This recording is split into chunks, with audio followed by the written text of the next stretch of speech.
പട്ടിണി കിടന്നു. പട്ടിണി ഒരുപാട് കിടന്നിട്ടുണ്ട്. സാധാരണ കുട്ടികള് സ്കൂളിൽ നിന്ന് ഒളിച്ചോടി പോവാന്ന് കേട്ടിട്ടില്ലേ?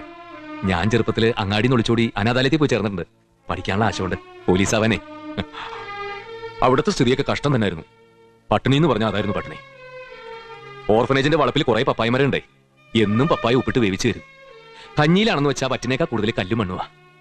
ഇൻസ്പെക്ഷൻ ആള് വരുന്ന ദിവസം കോറത്തുണി കുഴലു പോലെ തുന്നി 2 കൈയും പിടിപ്പിച്ച് ഇടിച്ചു തരും.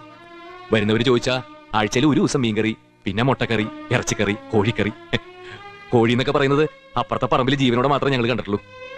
ഞങ്ങൾ പൊട്ടന്മാര് പഠിപ്പിച്ചു തന്നൊക്കെ അതുപോലെ പറയുകയും ചെയ്യും. അനാഥ കുട്ടികളല്ലേ, ആര് ചോദിക്കാൻ. ഒരിക്കൽ ഞങ്ങൾ കുട്ടികളെല്ലാം കൂടി ചേർന്ന് പപ്പായ മരത്തിന്റെ ചോട്ടിൽ വെള്ളം തിളപ്പിച്ചൊഴിച്ചു. മരം ഉണങ്ങി പോകാൻ വേണ്ടിയിട്ടാ. തെണ്ടിക്കുട്ടികളുടെ പ്രാർത്ഥന ദൈവം കേട്ടു.